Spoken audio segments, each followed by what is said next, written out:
தமிழ்நாடு மின்சார வாரியம் மிகப்பெரிய கடன் சுமையில் இருக்குது. அந்த கடன் சுமையிலிருந்து தங்களை பாதுகாத்துக் கொள்வதற்காக நாங்கள் மின்கட்டண உயர்வை ஏற்றுக்கிறோம் என்கிறார்கள். ஏற்றிட்டு என்ன சொல்றாங்கன்னா, இது ரொம்ப எல்லாம் ஏத்தல, ரொம்ப கம்மியா தான் ஏற்றிருக்கிறோம். 25 பைசா, 50 பைசா, 75 பைசா ரொம்ப கேஷுவலா சொல்றாங்க. என்ன கேள்வி அப்படின்னா, இன்றைக்கு மின்கட்டண உயர்வை ஏற்ற வேண்டிய அவசியமே இல்லாத சூழலில் எதற்காக மின்கட்டணம் ஏற்றுறாங்க? இங்க ஏற்றக்கூடிய நோக்கம் என்னன்னா, இந்தியாவில் இருக்கிற, தமிழ்நாட்டில் இருக்கிற பெரும் முதலைகள், பணக்காரர்கள், கார்பரேட் முதலாளிகள் அவர்கள் கொள்ளையடிப்பதற்காக தமிழ்நாட்டில் இருக்கிற 3.25 கோடி மக்களின் பயனாளிகளை பயன்படுத்தி கொள்ளையடிக்கக்கூடிய மிகப்பெரிய துறையாக மின்சார வாரியம் மாறி இருக்கிறது. ஏன் நாங்கள் சொல்றோம் அப்படின்னு சொன்னா, அவங்க வெப்சைட்லயே போய் பார்க்கலாம். பார்த்தா என்ன சொல்றாங்க அப்படின்னா, கடந்த 5 ஆண்டுகளில் ஓபன் ஆக்சஸ் என்று சொல்லக்கூடிய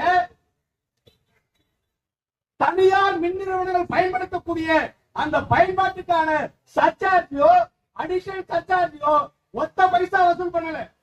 ஆனா மின்சார வாரியம் என்ன சொல்றாங்கன்னா, கடந்த 5 ஆண்டுகளில் இந்த கார்பரேட் நிறுவனங்கள் தமிழ்நாடு மின்சார வாரியத்திற்கு 9,500 கோடி ரூபாய் கட்டி இருக்கணுமா. 9,500 கோடி ரூபாய் கட்ட வேண்டிய பணத்தை ஒத்த பைசா கட்டல. தமிழ்நாடு மின்வாரிய கவலைப்படல, ஒழுங்குமுறையானையே கவலைப்படல, தமிழ்நாடு அரசாங்கம் கவலைப்படல. ஆனா யாருக்கு விளையாட்டுறா? இந்த நாட்டில் இருக்கிற சாதாரண ஏழை எளிய உழைப்பாளி மக்களுக்கு விளையாட்டுறா. இன்னும் ஒண்ணு என்ன, இன்றைக்கு தமிழ்நாட்டில் ஏராளமான தனியார் மின் நிறுவனங்கள் இருக்கு. இந்த மின் நிறுவனங்கள் அவன் உற்பத்தி பண்ணக்கூடிய மின்சாரத்தை எப்படி எடுத்துட்டு போவா? டிபன் பாக்ஸ் எடுத்துட்டு போவானா? சூட்கேஸ் எடுத்துட்டு போவானா? அவன் எடுத்து செல்வதற்கான ஒட்டுமொத்த அந்த மின் கணத்திற்கான கட்டுமானம் இருக்குல்ல, அது கிட்டத்தட்ட தமிழ்நாடு அரசாங்கத்தால் பொது பணத்தால் கடந்த 70 ஆண்டுகளில் கிட்டத்தட்ட 90 லட்சம் கிலோமீட்டர். நீங்க பாத்தீங்கன்னா கிராமப்புறத்துல அவரை செடி, பாவச்செடி, புடலங்காய் செடி எல்லாம் போட்டு பெரிய பந்தல் போடுவாங்க.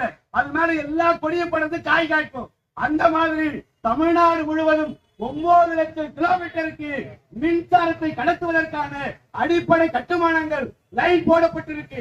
கிட்டத்தட்ட 4 லட்சம் டிரான்ஸ்பார்மர் இருக்கு, 2000 சப்ஸ்டேஷன் இருக்கு. இவ்வளவு கட்டமைப்பை தமிழ்நாடு அரசாங்கம் மக்களுடைய வரிப்பணத்தில் கட்டமைத்து விட்டு இன்றைக்கு அதானியோ, அம்பானியோ, ஜிஎம்ஆரோ இல்ல மதுரை தெர்மலோ எவன் தயாரித்தாலோ அவனுடைய மின்சாரத்தை கொண்டு செல்வதற்கு இதை பயன்படுத்துவானா? இதுக்கு காசு வாங்க மாட்டான். உண்மையில சின்ன உதாரணங்க, என் வீட்டுல வயல் இருக்கு, கிணறு இருக்கு, பம்ப் செட் இருக்கு.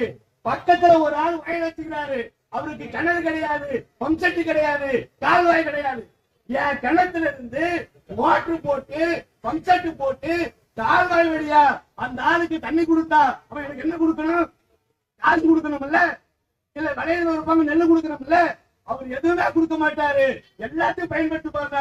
அதுக்கு பேர் அயோக்கிய. அவ தமிழ்நாடு அரசாங்கம் எதற்கு கையை கட்டி வேடிக்கை பாக்குறீங்க? இந்த கார்பரேட் முதலாளிகளிடம் நீங்க வாங்கினீங்கன்னா 9,500 கோடி ரூபாய் மிச்சமாகும் இல்ல. என்ன சொன்னாங்க போன ஆண்டு? தமிழ்நாடு மின்சார வாரியத்திற்கு 18,000 கோடி நஷ்டம் தான். 18,000 கோடி நஷ்டம். 9,500 கோடி ஒரு 5-6 பேர் சாப்பிட்டு போனாங்க. என்னடா பண்ணீங்க? என்ன பண்ணீங்க? 9,500 கோடி 5-6 பேர் சாப்பிடுறா. 18,000 கோடி நஷ்டம் சொல்லி கடந்த ஆண்டு ஏற்றின மின்கட்டண உயர்வால் 7 மாசத்துல தமிழ்நாடு மின்சார வாரியம் வசூல் செய்த தொகை 14,500 கோடி. 18,000 கோடியில 14,500 கோடி வர வந்துச்சுன்னா மீது எவ்வளவு இருக்கணும்? 3,500 கோடி தானே இருக்கணும். இந்த ஆண்டு கணக்கு சொல்றா 24,000 கோடி நஷ்டம். எப்படா நஷ்டம் வந்துச்சு? எதனால நஷ்டம் வந்துச்சு? அம்பானி மாறி, அதானி மாறி, எடப்பாடி மாறி இவெல்லாம் கூட்டி கலவரம் பண்ணி எல்லாத்தையும் கொள்ளையடிச்சிருப்பா. அதானி பண்ணாரு இல்ல.